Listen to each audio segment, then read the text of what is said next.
Une première intervention de Laurence Le Guen qui a co-construit cette journée et qui en est à l'initiative, qui va nous permettre de faire un panorama assez large de ce qui se passe du côté des éditeurs qui promeuvent leur catalogue, mais aussi les artistes qu'ils représentent à travers des expositions, soit qu'ils le fassent eux-mêmes, soit qu'ils le délèguent à d'autres.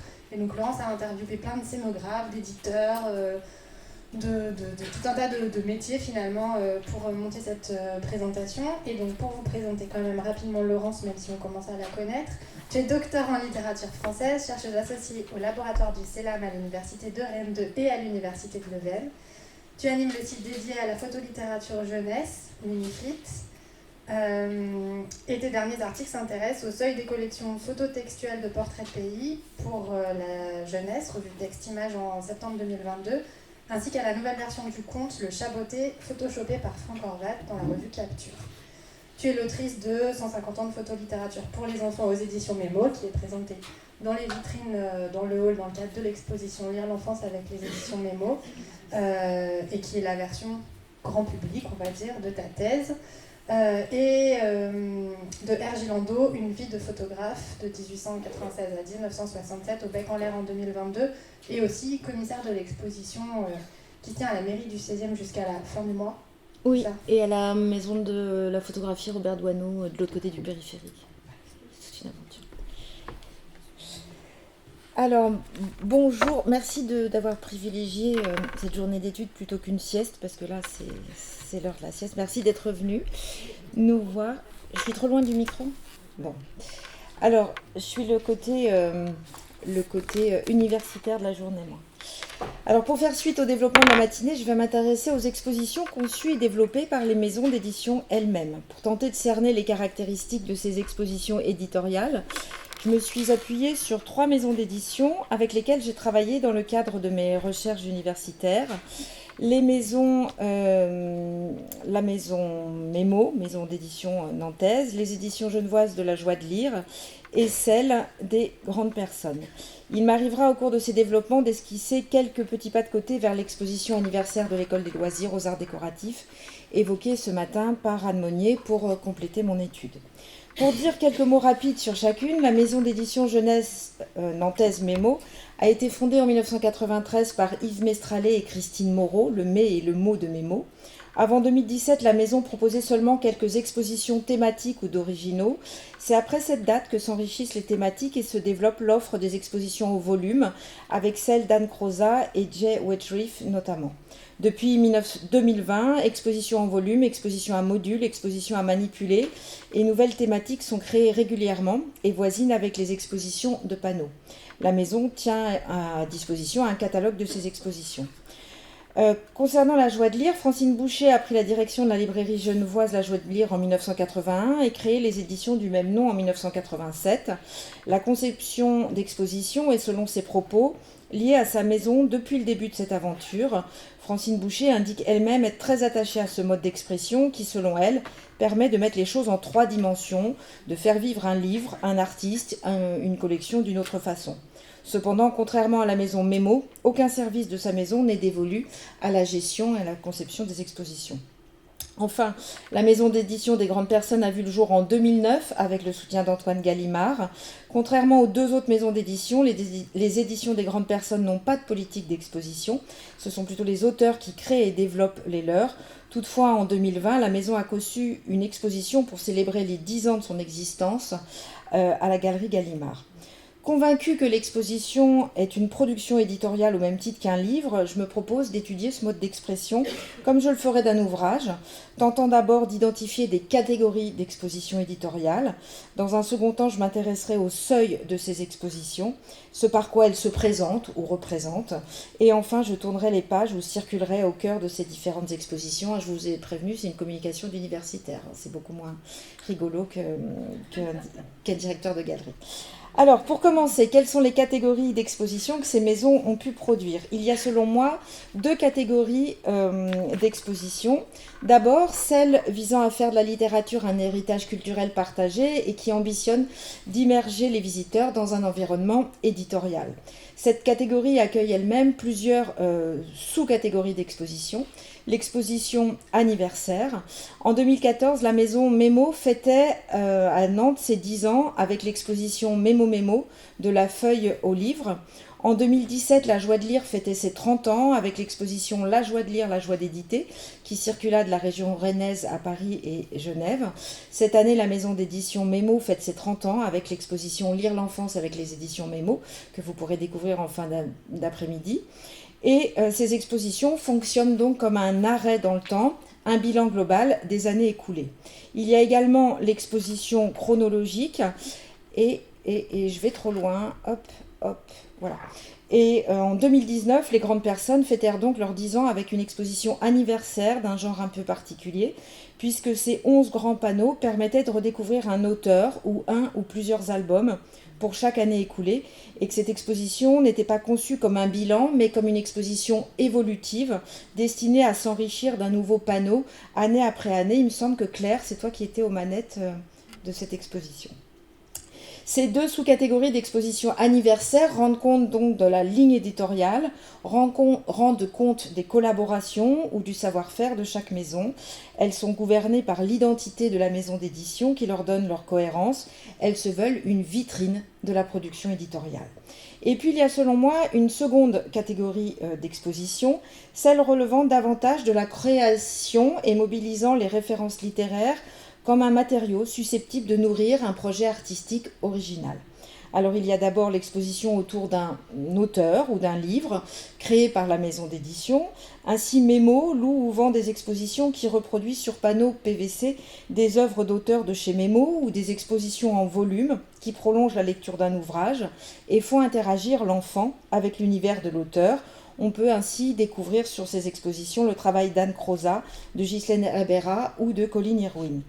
En 2020, les grandes personnes ont conçu une exposition avec la galerie Gallimard, comme je le disais, qui célébra non pas les livres, mais les auteurs de la maison. 11 artistes phares du catalogue étaient présents. Les œuvres ont été choisies avec l'aide des artistes eux-mêmes, mais aussi de la galerie. On y a donc découvert ou redécouvert les photographies de Claire D, de François Delbecq, les créations d'Aurélien Debat, Dominique Erhardt, Pascal Ristelon, Henri Galeron, etc. Et puis il y a celle créée à l'initiative de l'auteur-illustrateur. C'est le cas des auteurs de la Maison des Grandes Personnes et c'est Claire D qui vous en parlera le mieux tout à l'heure. Il y a également les expositions thématiques. Alors La Joie de lire a conçu en 2019 une exposition autour de l'engagement, qu'il soit littéraire, artistique, philosophique, écologique, social ou encore politique. Et au cours de 14 panneaux, l'exposition 35 ans d'engagement a mis en lumière des titres qui, comme Les Oiseaux, Poli ou Le Migrant, s'illustrent dans l'un ou l'autre de cet engagement, parfois même plusieurs à la fois. Les éditions Mémo proposent aussi des expositions clés en main ou à créer, contenant 12 panneaux autour d'une thématique, puisés dans leur production, telles que les saisons, le quotidien, les chiffres, les lettres, ou plus récemment autour de la thématique du coucher, lors de l'apparition du livre Olive française. Parfois, les finalités de certaines expositions ne sont pas aussi nettement tranchées. Pour moi, l'exposition de la Maison Mémo avant et maintenant est à la frontière entre l'exposition thématique et l'exposition autour d'un projet éditorial, puisqu'elle propose quelques chemins de découverte subjectifs parmi des livres édités depuis 25 ans en plaçant une image contemporaine en regard d'une création qui l'a précédée de plusieurs dizaines d'années ou d'un siècle, dans le but de mettre en évidence une certaine forme d'héritage culturel. Explorons maintenant l'appareil qui entoure les expositions tout en restant sur le seuil. Alors, il y a d'abord les titres. En 2014, Mémo fêtait ses 10 ans avec l'exposition Mémo Mémo de la feuille au livre. En 2017, La Joie de lire réalisait l'exposition La Joie de lire, la joie d'éditer. En 2019, l'exposition des 10 ans des grandes personnes s'appelait Les Grandes Personnes, l'édition des 10 ans. L'exposition anniversaire actuelle des éditions Mémo se nomme Lire l'enfance avec les éditions Mémo. Ces titres à tendance thématique, voire littéraux, ont un format simple qui inclut le nom de la maison d'édition, accompagné d'un clin d'œil à leur pratique avec ce champ lexical de l'édition, qu'il s'agisse de la feuille, d'arbre ou de papier, de livre, d'édition, d'éditer. Ce titre rappelle la ligne éditoriale de la maison en associant lecture et enfance pour Mémo notamment. Ces appareils titulaires fonctionnent comme les titres d'un recueil d'œuvres, servent évidemment à identifier le contenu de l'exposition et à la mettre en valeur. Concernant les expositions thématiques autour d'un auteur, d'un personnage ou les créations nouvelles, Les titres fonctionnent exactement de façon similaire. L'exposition T'as vu chat, la joie de lire, ou la suivante Milton au musée, créée par les éditions La Joie de lire, sont des références explicites au chat de la dessinatrice Heide Milton. Voilà. Ces titres sont également celui d'un ouvrage qui paraît en même temps. Les affiches, elles doivent, comme une couverture de livre, être la vitrine de ce que le visiteur va découvrir et représentative de la ligne éditoriale de la maison. En 2014, l'affiche de l'exposition Mémo Mémo est une création d'Yves Mestralet, co-directeur de la maison Mémo. Les grandes lettres évoquent évidemment la typographie et l'univers de l'impression et sont des objets qui figurent sur une étagère de la maison d'édition nantaise. L'affiche Avant et Maintenant est réalisée à partir de 2 illustrations tirées d'ouvrages, Le chien de Dans la boîte de Dorothy Cunard, publié en 1934, et Le chat de Malgorzata Górowska, tiré du livre Color Colors en 2008. Ce visuel relie donc 2 ouvrages distants de plusieurs années et illustre bien la thématique de l'exposition, à savoir dresser des ponts entre productions passées et présentes. Pour lire l'enfance, c'est une illustration de Dans le sapin de Frédune Schapur, rééditée par la maison Mémo. Ce personnage devient donc une figure métonymique de l'ensemble de la production éditoriale de la maison Mémo. À chaque fois, le titre est évidemment imprimé dans la typographie qui caractérise la maison et se retrouve d'un livre à l'autre. Pour l'exposition anniversaire des 30 ans de la Joie de lire, il s'agit au contraire de montrer la diversité de production de cette maison, avec des reproductions de couvertures de livres. Quant à l'affiche de l'exposition T'as vu chat au musée de la Chaux-de-Fonds, elle reprend quelques-uns des personnages présents dans l'installation de la Grande Friche, et ces personnages sont tirés des albums édités par la maison. La maison de la Joie de lire préfère mettre en avant plutôt sa diversité éditoriale. Les lieux. On constate que les médiathèques sont des lieux par excellence d'accueil des expositions des maisons d'édition, même si celles-ci ne possèdent pas toujours les installations adéquates ou ne bénéficient pas toutes d'une salle d'exposition. Il peut s'agir également d'une médiathèque centre culturel, comme le Carré d'Art de Nîmes, qui avait accueilli l'exposition Oiseaux des éditions Mémo en 2019. Quelques musées accueillent également des expositions des maisons jeunesse, comme celui de la Chaux-de-Fonds, ou celui des arts décoratifs, comme on a pu le voir avec Anne Monnier, et se font ainsi l'écho des liens privilégiés entre l'album jeunesse et les beaux-arts. Comme l'écrit Francine Boucher, lorsqu'un éditeur jeunesse frappe à la porte d'un musée, il est habituellement dirigé vers le service pédagogique. Rares sont les conservateurs qui considèrent l'illustration pour la jeunesse comme un genre en soi. On trouve aussi les galeries, ainsi l'élégante galerie Gallimard, dédiée au dialogue entre l'art et les lettres, selon Antoine Gallimard, a accueilli les 10 ans des grandes personnes. Qui sont les auteurs de ces expositions? Alors il y a d'abord le commissaire-éditeur. Les éditions Mémo se targuent d'avoir l'habitude de produire des événements autour de leurs livres. Christine Moreau est régulièrement commissaire de ses propres expositions. Yves Mestralet, architecte de formation, s'empare régulièrement de la scénographie de celle-ci. Les textes sont écrits par les forces vives de la maison, même si parfois Mémo fait appel à des spécialistes pour écrire les textes qui concernent un artiste en particulier. Je suis en panne. Ah oui, l'éditeur est aux manettes de la conception du moindre détail. Ainsi, les vitrines de l'exposition Mémo Mémo, de plusieurs tailles différentes et conçues pour offrir un champ de vision plus large, avaient été imaginées par Yves, ainsi que le mobilier du salon de lecture, spécialement créé pour l'occasion. Et pour la présente exposition, ici à la médiathèque Sagan, c'est Christine Moreau qui a imaginé le dispositif d'accrochage, sa préparation numérique et le jeu d'emboîtement des œuvres. Ce commissariat est parfois partagé avec le commissaire conservateur. Pour l'exposition Lire l'enfance avec les éditions Mémo, c'est Hélène Valotto qui en a assuré le co-commissariat. Et pour l'exposition Milton au musée de la Chaux-de-Fonds, le co-commissariat était assuré par la conservatrice Lada Umstetter, qui n'hésita pas à bousculer l'agencement des salles du musée des Beaux-Arts de la Chaux-de-Fonds, et également par l'auteur du livre Milton au musée, Gabriel Umstetter. Il y a également le commissaire scénographe. Alors la Joie de lire fait quant à elle régulièrement appel à un commissaire scénographe, commissaire extérieur qui propose aux visiteurs de faire une lecture et une exégèse de l'œuvre.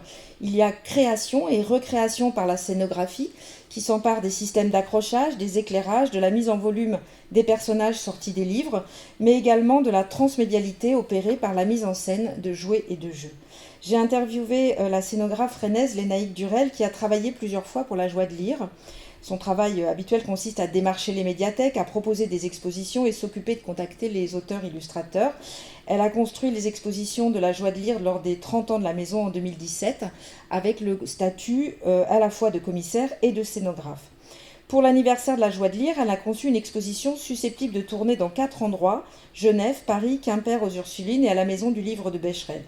Si Francine Boucher lui a laissé carte blanche, elles ont collaboré sur le choix des livres les plus marquants, les ouvrages susceptibles de représenter tous les types de lectorat auxquels s'adresse la maison, et les ouvrages susceptibles de montrer la diversité de production et de techniques graphiques.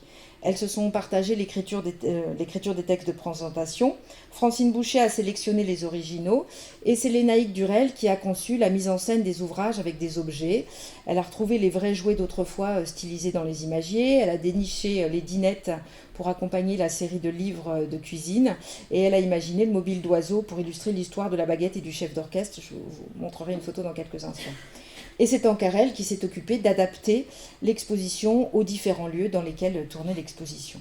Et il y a évidemment le commissaire auteur, et Claire vous en parlera davantage tout à l'heure. Quels sont les discours qui sont donnés à lire en parallèle de l'exposition ? Interviews, conférences, journées d'études, ces événements forment une sorte d'épitexte autour de l'exposition. Ces discours permettent au public, pas seulement les lecteurs habituels, d'avoir connaissance de ces événements. Le lancement des expositions est souvent aussi accompagné de la rédaction de documents écrits tels que les dossiers de presse, livrets, guides d'exposition pour l'exposition Mémo, textes introductifs placés au seuil des expositions. Ils fonctionnent comme des préfaces ou des postfaces d'un ouvrage et éclairent sur les motivations qui ont procédé à la conception de ces expositions et celles des livres édités par la maison. Ils assurent aux expositions une visite, et même une bonne visite, indiquant comment et pourquoi parcourir ces espaces. Ces documents sont rédigés par les commissaires eux-mêmes. Le dossier de presse édité par Mémo contient un texte introductif soulignant les qualités de la maison d'édition et explique que cette exposition permet de parcourir le catalogue de cette audacieuse maison indépendante et de s'intéresser en particulier à sa politique de mise en valeur des artistes. Ces documents mentionnent et sont l'occasion de remercier tous les gens qui ont contribué à la réalisation de l'exposition, ce que la maison Mémo nomme les bonnes fées de ces 30 dernières années dans son livret, désignant par là les bibliothécaires, les libraires, les collectionneurs, les institutions et les lecteurs, tous les passeurs de livres. Est intéressant à cet égard le livret, et je crois qu'on en a quelques-uns là sous la table, réalisé par la médiathèque Sagan et présenté comme un document, qui ne rend pas vraiment compte de l'exposition, mais donne la parole à des gens proches de près ou de loin, et ce faisant offre un discours complémentaire et souvent proche de la parole de l'éditeur. Ces documents présentent aussi les moments de rencontre organisés en marge de l'exposition pour des performances et qui offrent une spectacularisation du littéraire. Ils sont parfois complétés par un livret pédagogique avec livres et jeux, frises, concours de photos, présentation des auteurs. Ces documents remplacent finalement le catalogue dans sa fonction unificatrice de la diversité des objets présentés et d'archives visuelles, car ils sont souvent abondamment illustrés de portraits d'artistes, de reproductions d'originaux visibles dans l'exposition ou de vues de celle-ci. Il est temps de pénétrer au cœur du dispositif de ces expositions et il présente en général 2 types de récits. D'abord, une narration autobiographique. L'exposition anniversaire construit un espace identitaire qui se propose d'être un miroir de ce qu'est la maison d'édition. Elle permet de parcourir son catalogue, ce qui en passe par la mise en valeur des artistes et la présentation d'éditions originales. Ainsi, en 2014, l'exposition Mémo accueillait les premiers ouvrages édités par la maison, des cartes, des plans, des livres d'histoire, de la poésie et des livres d'artistes et déjà quelques livres pour enfants. Elle exposait ainsi sa ligne éditoriale, à savoir la reproduction d'images au plus près de leur matérialité première, accompagnée de textes écrits par ceux qui en connaissent l'histoire et savent la partager. En 2017, l'exposition des 30 ans de la maison La Joie de lire accueillait au-dessus des originaux de nombreux petits drapeaux de pays, témoignant de l'internationalité des 400 auteurs publiés par La Joie de lire. Ces expositions autobiographiques accueillent aussi les traces du travail éditorial au quotidien, feuilles de passe, contrats, traductions, sortes de témoignages d'éditeurs. Les éditions Mémo racontent également dans leurs textes et cartels les anecdotes derrière la réalisation de leurs ouvrages, comme lorsqu'Yves Mestralet, cofondateur de la maison Mémo, directeur artistique, s'est rendu en Russie pour travailler avec le petit-fils d'Alexandre Rodchenko à l'édition de l'ouvrage Animaux à mimer. Il s'agit également d'offrir aux visiteurs une plongée dans l'art du livre pour enfants, une sorte de voyage dans les coulisses de la création, pour faire prendre conscience au public de la manière dont sont créés les livres à partir de différentes techniques et matériaux, gouache, aquarelle, gravure sur bois, carte à gratter, broderie, sérigraphie, etc. Comme le dit Francine Boucher, ces expositions sont pour un éditeur un arrêt sur image dans le cours d'un travail qui le propulse de nouveauté en nouveauté. C'est une occasion de prendre du recul, de faire une sélection de ce qui paraît incontournable.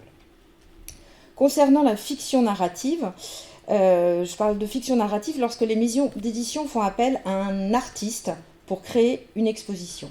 L'exposition T'as vu chat, la joie de lire expose au musée en 2008 au musée de la Chaux-de-Fonds en Suisse, était une sorte de triple exposition composée d'une exposition de planches d'illustrateurs et de recherche artistique, d'originaux de l'album Lutin des Arts, dans lequel le personnage créé par Chiara Carrère déambule dans les œuvres d'artistes contemporains, aussi divers que Murakami, Fontana, Christo ou Klein, et surtout d'une salle dans laquelle les personnages tirés des ouvrages édités par l'éditrice suisse, ont été sortis des livres et construits en volume par l'artiste contemporain Christian Gonzenbach, qui propose ce que l'on qualifierait non plus d'une exposition, mais d'une installation.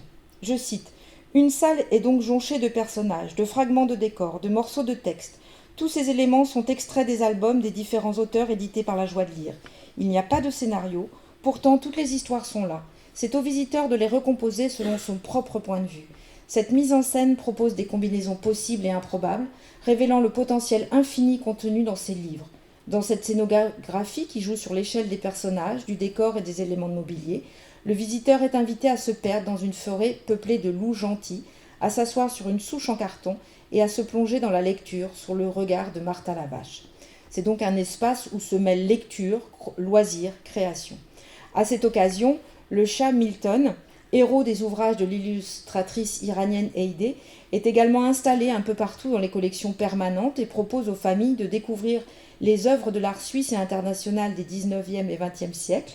Et en 2010, la collaboration avec la petite équipe du musée de la Chaux-de-Fonds et la Joie de lire se renouvelle pour l'exposition Milton au musée pour fêter la parution d'un catalogue éponyme pour enfants.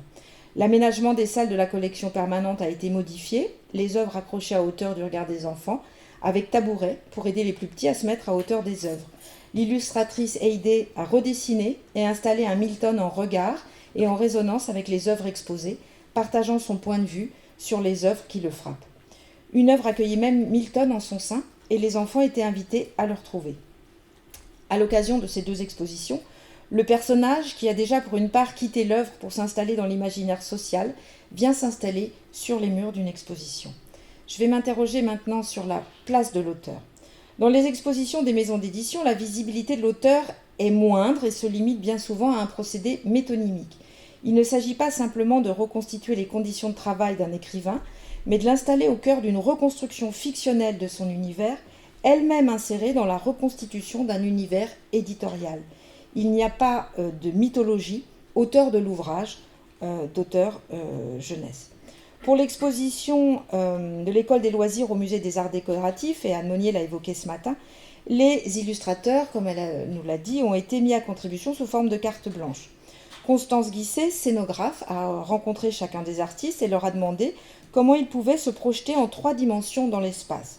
Cela a pris des formes différentes, montrer leur univers, montrer leur atelier, animer leur univers. Chacun avait une vision différente, mais a accueilli les propositions de Constance Guisset. Tommy Ungerer a choisi l'animation qui consistait à gonfler les 3 brigands et les transformer en géants. Kitty Crotter voulait un petit train, mais comme c'était trop cher, elle a accepté des plateaux tournants qui faisaient tourner ses personnages. Claude Ponty proposait, on l'a vu, un système dans lequel Blaise tape dans un ballon avec un système de balancier. Ce sont les auteurs qui ont choisi de mettre en avant certains personnages ou objets. Et Solonette Taref et Nadja voulaient donc montrer vraiment leur atelier. Et Constance Guisset me disait qu'elle est allée chez eux et a réalisé avec eux une espèce de reconstruction de leur univers adapté à l'espace. Constance Guisset m'a fait remarquer que le souci pour certains auteurs, c'était de passer des planches des pages d'un livre au volume, et elle me disait que certains artistes ne veulent rien lâcher et ignorent le côté fabrication. Plus que la vie de l'auteur, c'est la vie de l'œuvre qui est mise en avant. Manuscrits, ratures, hésitations, essais de papier, de couleurs. On trouve communément des manuscrits, dessins originaux et tirages, que ce soit chez Mémo ou dans les expos, de la joie de lire. Ces manuscrits fonctionnent à la fois comme preuve d'authenticité et du travail de sédimentation d'un album. Les manuscrits originaux exposés peuvent être aussi accompagnés de recherches personnelles de l'auteur. À la Chaux-de-Fonds, par exemple, les illustrateurs ont montré leur planche originale ainsi que leurs recherches artistiques. On peut lire ainsi dans le dossier de presse: l'écriture et l'illustration de livres pour la jeunesse imposent bien sûr des contraintes particulières aux auteurs, mais les livres publiés par les 7 artistes qu'ont choisi de mettre en avant les éditions de la Joie de lire montrent bien que ces contraintes n'ont aucune raison d'être synonymes ni d'un affadissement, ni d'une édulcoration de leur travail, ni d'une compromission en ce qui concerne leur ambition artistique. L'exposition présentée permet de découvrir les originaux à la base des livres qu'ils destinent à la jeunesse et de confronter ce travail à celui qu'ils mènent tous en parallèle dans le monde de l'art des adultes. De la même façon, pour les 10 ans des grandes personnes à la Galerie Gallimard, Brigitte Morel avait envie de montrer autre chose que ce qui est dans les livres pour enfants, car selon elle, c'était trop réducteur. Beaucoup des auteurs du catalogue des grandes personnes développent également une activité artistique à côté de leurs activités d'auteur pour la jeunesse. Certains sont peintres, d'autres designers, photographes, plasticiens, et Brigitte Morel avait envie d'exposer ce qu'ils produisent en parallèle de leur production jeunesse. Ainsi, François Delbecq avait apporté 2 grandes photographies en noir et blanc on ne trouve pas dans ses ouvrages jeunesse, mais qui montrent son travail. De fait de la dimension de réédition des ouvrages patrimoniaux, les ayants droit ont une place extrêmement importante aussi dans les expositions de la Maison Mémo, puisqu'ils sont sollicités pour prêter des travaux préparatoires ou des originaux. Et notamment ici, c'est Françoise, la nièce de Françoise Seignebosque, qui a prêté les originaux de sa tante. Enfin, je parlerai de la place du visiteur, spectateur, lecteur. Qui sont les visiteurs? Il s'agit à la fois d'une communauté de lecteurs fidèles qui redécouvrent les productions de la maison dans une sorte de connivence culturelle, mais également de curieux, même non spécialistes, attirés par ce côté cabinet de curiosité. Il peut également s'agir de chercheurs, de bibliothécaires, de libraires, d'amateurs d'ouvrages ou de jouets anciens, puisque, comme dans les expositions de la Maison Mémo, on peut redécouvrir des objets qu'ils collectionnent, comme la girafe d'André Hellé de 1911, que vous découvrirez dans l'exposition tout à l'heure. Puisque les maisons d'édition ont un catalogue qui s'adresse à un jeune lectorat, leurs expositions tiennent compte de sa dimension physique. Avec des vitrines et un mobilier à hauteur d'enfant, au musée des Beaux-Arts de la Chaux-de-Fonds, l'aménagement des salles de la collection permanente avait été modifié et les œuvres mises à portée du regard des enfants et des tabourets permettaient d'admirer les œuvres de face. Pour l'exposition Mémo, la maison d'édition avait fait réaliser par les ateliers municipaux de grands poufs en velours rouge qui permettaient une double lecture enfant-adulte. Il y a aussi une mise en activité du lecteur, on l'a vu en ce qui concerne l'exposition L'école des loisirs, avec la machine à lancer des ballons de Claude Ponty. De la même façon, la maison Mémo est allée vers les expositions en volume qui donnent à l'enfant la possibilité de manipuler les objets liés au livre, d'explorer un univers avant de revenir à un ouvrage. Cela participe de l'appropriation des ouvrages et d'un univers par la manipulation, le ressenti et par les sens. Il s'agit aussi d'un visiteur qui retrouve ses personnages. L'exposition éditoriale de la littérature en passe par le personnage porteur de fiction et bien souvent vecteur d'identification du jeune lecteur. En 2008, à la Chaux-de-Fonds, le jeune lecteur pouvait déambuler entre les silhouettes en volume, les déplacer. Des coins lecture avec coussins, crayons, petits carnets de dessin sont aussi organisés. Pour l'exposition Mémo, vous verrez une ligne violette qui est tracée au sol et qui guide le visiteur au premier étage dans un espace créatif où petits et grands peuvent colorier des images de Walter Crane ou Kate Greenaway. Les enfants peuvent aussi consulter et emprunter les ouvrages du catalogue ou s'installer pour lire sur les tapis et coussins réalisés par Mémo. Les livres à manipuler sont en effet à manipuler. L'œuvre n'est pas un simple objet de contemplation, en vitrine, au mur ou sur table, mais l'exposition devient aussi un lieu de participation pour le visiteur. Et puis il y a aussi des visites et des ateliers à la Chaux-de-Fonds dans les pas du Chamilton. Plusieurs visites spéciales invitaient les lecteurs à apprendre à regarder les tableaux et les sculptures en s'amusant, et il y a eu plusieurs visites guidées également ici à Sagan. Voilà, à travers l'exemple de ces 3 maisons d'édition jeunesse, j'ai essayé de dégager quelques pratiques ou formes récurrentes des expositions éditoriales. Si ces expositions, souvent installations d'ailleurs, peuvent participer d'une stratégie de reconnaissance de ces maisons, d'une stratégie commerciale pour booster les ventes, elles n'en constituent pas moins un réel pan de leur création artistique et la plus grande attention est portée à ces moments de rencontre ou de retrouvailles avec le public. Les récits qui se tissent dans ces salles d'exposition, par la matérialité des objets exposés, par les choix scénographiques qui sont faits, donnent une autre consistance à la littérature de jeunesse, proposent une expérience sensible de la littérature qu'il appartient à chaque visiteur d'accueillir. Je vous remercie et je vous ai mis en lien le site littérature mode d'emploi sur lequel vous pouvez retrouver nos entretiens avec les commissaires ou des comptes rendus de visite d'exposition. Je vous remercie.